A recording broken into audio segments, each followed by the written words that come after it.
Have you ever wondered why a medication that felt completely fine years ago can suddenly start causing problems later in life? Not because the drug changed, because your body changed. And after 70, that change matters more than most people realize. A pill that once helped you sleep can now leave you unsteady the next morning. A pain reliever you've taken for years can quietly strain your kidneys. Even an over-the-counter allergy pill can affect memory and thinking in ways families may mistake for normal aging. That's why this video matters.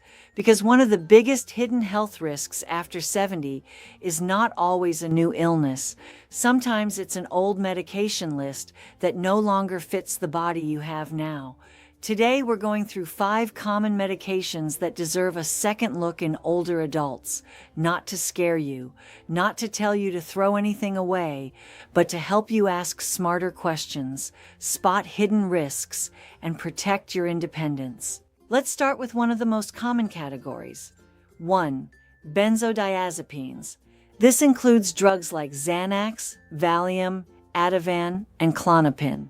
These medications are often used for anxiety or sleep, and yes, they can work quickly. That's part of the problem. When something gives relief fast, it becomes easy to trust. But after 70, these drugs can hit much harder. They may stay in the body longer, increase daytime drowsiness, slow reaction time, and make falls much more likely. They can also affect memory, focus, and mental sharpness. And for older adults, a fall is not a small side effect. One fall can lead to a fracture, surgery, rehab, and sometimes a permanent loss of independence. The key point here is simple. A medication that calms you down may also quietly make you less steady, less sharp, and less safe. One important warning, though: if someone has been taking benzodiazepines regularly, they should not stop suddenly. These drugs often need to be tapered carefully with a doctor's supervision. 2. Diphenhydramine. This is where things get even more surprising. Diphenhydramine is sold as Benadryl, and it's also found in many nighttime sleep products. Because it's over the counter, millions of people assume it's harmless. That assumption is a mistake. Diphenhydramine has strong anticholinergic effects, which means it can interfere with brain chemicals involved in memory and thinking. In older adults, that can mean confusion, grogginess, dry mouth, constipation, and worsening brain fog. And the real danger is not always one pill. It's the pattern. A lot of seniors don't take it once in a while.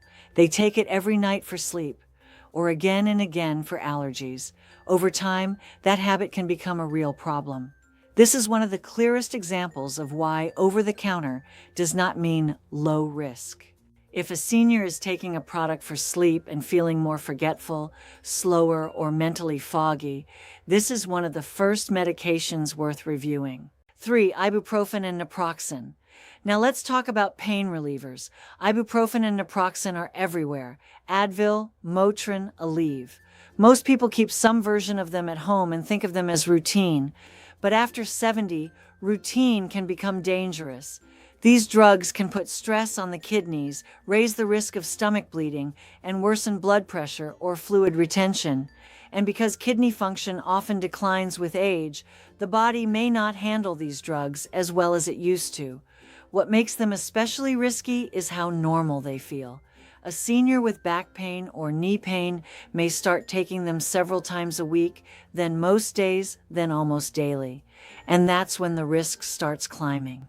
The damage is not always obvious at first. Kidney problems can build quietly. Stomach bleeding may not be recognized until it becomes serious. And for older adults with heart disease, high blood pressure, or dehydration, the danger gets even higher. That does not mean no one over 70 should ever use them. It means frequent use should never become automatic. If pain is becoming a daily problem, the real question is not just which pill helps. It's why is the pain happening, and what is the safest way to manage it long term? 4. Zolpidem. Next is Zolpidem, often known as Ambien. This drug is popular for one simple reason: insomnia is miserable. When someone is exhausted and desperate for sleep, a pill that works fast can feel like a lifeline, but there's a catch. Zolpidem may still impair older adults the next morning, even when they think they feel normal. That means slower balance, weaker coordination, and a higher risk of falls. And that's what makes this drug deceptive. The person may say, "I'm awake, I'm fine," but their body may still be under the drug's effects more than they realize.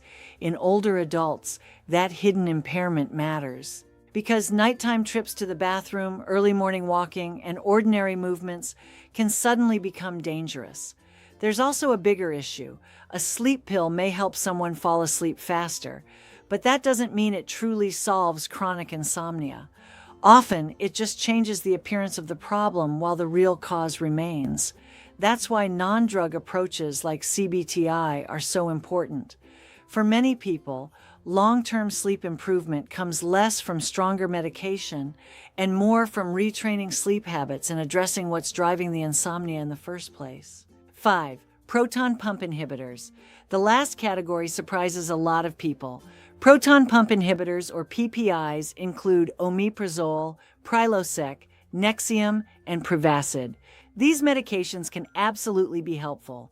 They're often used for reflux, ulcers, or stomach irritation. The problem is not starting them. The problem is staying on them for years without asking whether they're still needed. That's where risk begins to build. Long-term use may contribute to low vitamin B12 and low magnesium. In older adults, that can show up as numbness, weakness, fatigue, brain fog, or symptoms that look a lot like aging itself. And that is what makes PPIs tricky. People often assume, "I've been on it forever, so it must be fine." But sometimes the original reason for taking it is long gone, and the medication stayed. That's why long-term prescriptions should never stay on autopilot. What should older adults actually do? Here's the most practical takeaway from this whole video. Make a full medication list. And I mean everything. Prescription drugs, over-the-counter pills, sleep aids, pain relievers, allergy medicine, reflux tablets, supplements. Then bring that list to your doctor or pharmacist and ask for a medication review. Not a rushed mention, a real review. Ask, do these still make sense for me at my age? Which ones are riskier now than they used to be?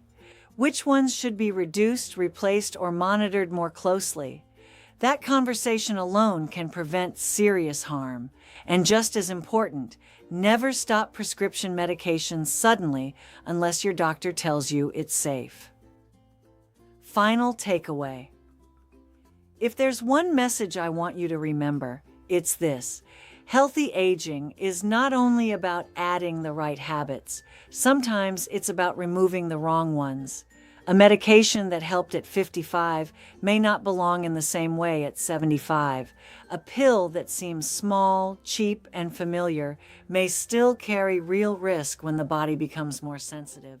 So don't assume your current medication list is still the right one just because it's the old one. Review it, question it, update it.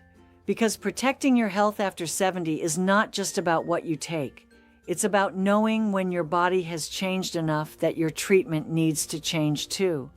And that's the perfect place to keep this conversation going, because next time we're going to look at something just as overlooked. Supplement combinations that seem harmless but can become surprisingly risky in older adults.